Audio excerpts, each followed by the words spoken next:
Hello and welcome to the Newsmakers with me, Andrea Sankey.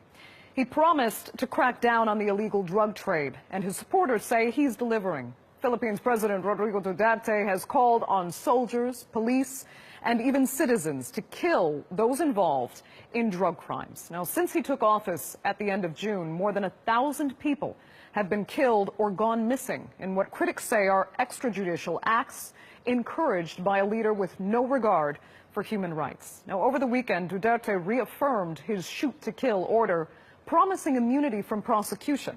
Today's newsmaker is Rodrigo Duterte, as we ask if his zero-tolerance approach to the war on drugs is letting people get away with murder.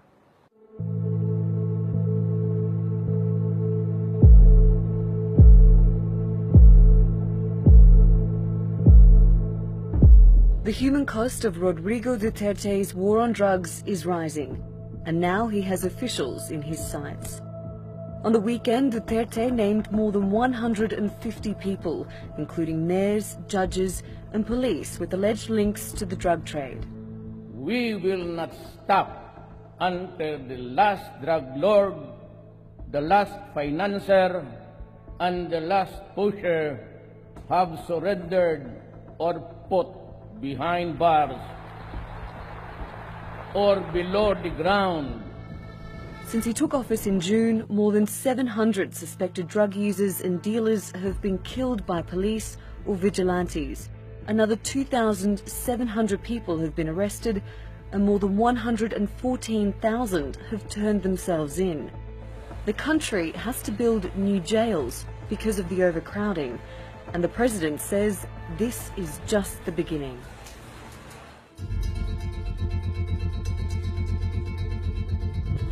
Shabu is the country's most popular drug. It's the poor man's cocaine, a type of methamphetamine mixed with caffeine. The Philippines has the highest rate of shabu use in the region. In 2014, almost 90% of drug seizures involved shabu. Successive governments have tried but failed to eradicate it. The man known as the Punisher made clear promises on the campaign trail to end the problem. 3 to 6 months, sabi ko, I will eradicate corruption, criminality, and drugs.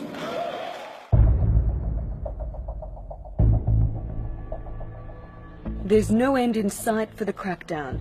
Duterte promised to wipe out crime with the shoot-to-kill policy he used while he was mayor of the southern city of Davao. And he's not apologizing for the spate of extrajudicial killings since he became president. Human rights cannot be used as a shield or an excuse to destroy the country. But rights groups and international drug authorities are calling for the deaths to stop. They say the vast majority of those killed are not wealthy and powerful drug lords, but mainly small users, or even innocent people. Natalie Pohanan, The Newsmakers. Well, Richard Heydarian joins me now from Manila, where he is a political science professor at De La Salle University. Richard, thanks so much for joining us. First, help us understand the dynamics of the Philippines, for those of us that aren't familiar with the country. Why would a huge majority of the public want to see this kind of controversial, iron-fisted leadership in a president? Well, just a few months ago, the Philippines was considered as a beacon of liberal democracy in East Asia. And in fact, it's one of the oldest democracies in the developing world. But since the campaign period, it seems that President Duterte, or when he was still a candidate, was quite effective in communicating a central message. And his central message was that the biggest problem in the Philippines is the lack of rule of law. And the proliferation of drugs and rampant criminality is a reflection of that fundamental problem, and it has to be dealt with through draconian measures if necessary.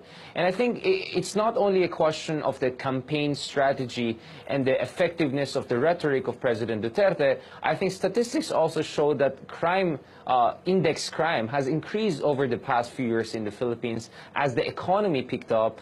Statistics also show that between 1 to 2% of the population, so that's around 2 million people, have been addicted to different kinds of drugs or methamphetamine kind of products. So there is a basis for that. And of course, the Philippines, compared to certain neighboring countries like Singapore or Malaysia, seems to be a less safe place. But of course, a lot of experts will tell you that the Philippine situation, as far as law and order is concerned, is not as bad as Latin American countries like Mexico or Venezuela. And they will tell you that, of course, the issue of criminality is huge, but it's not the #1 problem in the Philippines. But I think so far President Duterte has been able to convince the public that he needs maximum public support and maximum support also from other branches of the government to deal with this issue in a swift manner. He promised to deal with the issue of crime in 3 to 6 months, and we see within the first month in his office, he has already accelerated crackdown on criminality and drugs. Now, so far it seems that there is an international outcry. Some allies like the United States have already spoken out against this. Liberal media and in the intelligentsia are very critical, but it seems the vast majority of the Filipinos are not very much opposing this. In fact, the latest survey suggests that more than 91% of the Filipinos have expected trust and support for the new president.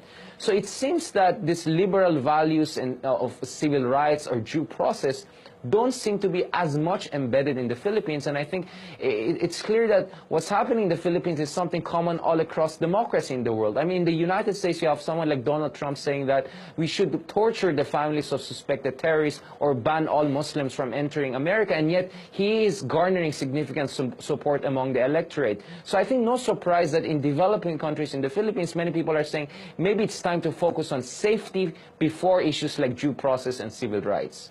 Okay, Richard, this crackdown, though, does center specifically on drug crime right now. So I want to ask you another perspective question, since you are there living it. How bad is the drug problem in the Philippines compared to counterparts, not just in Asia, but in the Western world as well? Well, definitely, I think many would say the Philippines issue with drugs is not as bad as it is in the United States, or it is in parts of Europe, for instance, or in parts of Middle East like Iran and Turkey, which are close to Afghanistan, for instance. So I don't think the Philippines is significantly worse off than those countries, but there is a sense that not only drug proliferation, but crimes in general, like kidnapping, carnapping, hijacking, so on and so forth, these are huge issues. So I think it's not just the issue of drugs, it's an issue of law and order. And if you look at Duterte, he has been quite effective in pushing this rhetoric, which is similar to the rhetoric of other neighboring countries like Singapore and Malaysia, the so-called Asian values. The idea behind Asian values is that in Asian societies, unlike in the West, what matters is not the individual, what matters is the community. So if the civil rights of the individual serve as an obstacle to advancement of the collective interest or safety and security for the rest, then the individual rights can be compromised or be suspended temporarily. And I think that was his message during his State of the Nation address when he said that, for instance, human rights should not be an obstacle to advancement of the national interest or should not be used as a shield for undermining the nation. And for better or for worse, of course, for Democrats, this is not a good thing. It seems it resonates with a lot of Filipinos. And a lot of Filipinos visit neighboring countries like Singapore and Malaysia, who have more draconian and stricter measure against crime and trafficking of drugs, among other things. And they say that those countries have a safer society. So why can't we have a more safe society? And the other thing we have to keep in mind is this. Duterte is doing this in his honeymoon period. In his first 100 days in office, presidents tend to have a lot of public support. And I think that is why we don't see a galvanized opposition to him yet. But what is interesting in part about this approach is that he is also punishing drug users, for example. Hundreds of them, if not thousands, have gone to turn themselves in because they're scared. And now they're being placed in Philippines' notoriously overcrowded prisons. To what end? What social purpose does that actually serve? Won't they come out worse, potentially? Well, the first thing that we have to keep in mind is that Duterte's approach to fighting crime is actually much more comprehensive than shown in international media. Actually, one of the first things that he emphasized is to overhaul or revamp the Philippine penitentiary system. One of the plans was, I think, to create some kind of an Alcatraz high-security prison to put the highest levels of criminals there. And also he wants to get rid of policemen or officials who who have been corrupt or colluding with criminal elements. So I think his approach is not only focused on cracking down, but is also in terms of overhauling the penitentiary system. But this will take a time. But there has been some movement on that front. Now, with respect to allegations of extrajudicial killings, the thing is that we are yet to wait for the Philippine Commission on Human Rights to come up with comprehensive support. And of course, the Commission on Human Rights at this point in time doesn't seem to have the maximum support of the government. So we're yet to see also a thorough investigation on what is going on the ground. And the other thing is that sometimes there's a gap between what Duterte says and what happens in reality. So, of course, many people are worried by his kind of blusterous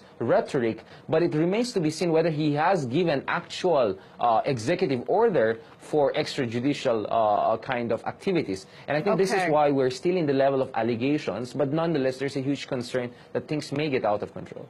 It may get out of control, and so far the international community is starting to react. We've seen condemnation from the United Nations as well as the International Narcotics Control Board. Arguably a bit slow in coming, some human rights organizations have said. But the United States is being pressured more and more to step up and do something about this. So might increasing international pressure on Duterte change his policies, or will he even care? Well, so far it seems that Duterte has his own mind. I think on certain issues where he feels strong, when he feels he's really right, and he has an effective track record, it seems that he has proven less pervious to international pressure. But I think that it's possible that if international pressure increases and more pragmatic voices within his government begin to speak up, then I think it's possible that he may move to the next stages of war on crime. We see that, for instance, 600,000 people have already surrendered to the government and have volunteered for rehabilitation, for among other things. And I think the rhetoric we're beginning to hear from certain quarters in the government is that the focus now is not only on cracking down, it's also on providing rehabilitation. It's also about overhauling the penitentiary system. So it's possible that amid international pressure, or perhaps based on his own personal volition, he may move to the next stage of dealing with the issue of drugs. I think from Duterte's point of view, what he wants to show here is that he means what he says, that the things he said during the campaign period were not empty promises, and he's trying to show that he's a man of his words. But I think at some point it's possible that not only because of international pressure, but because of his own calculation and his own assessment, he will move to the next stage and say that maybe it's time to stop much more aggressive measures, and it's time to focus on issues like rehabilitation and reintegration of people who have surrendered to the government. As I said, hundreds of thousands have actually surrendered to the government, and they have volunteered for rehabilitation. I think that's the next stage of the war on crime or in war on drugs that Duterte might need to deal with. Okay, Richard Haydarian, we're going to have to leave it there. Thank you so much for joining us from Manila.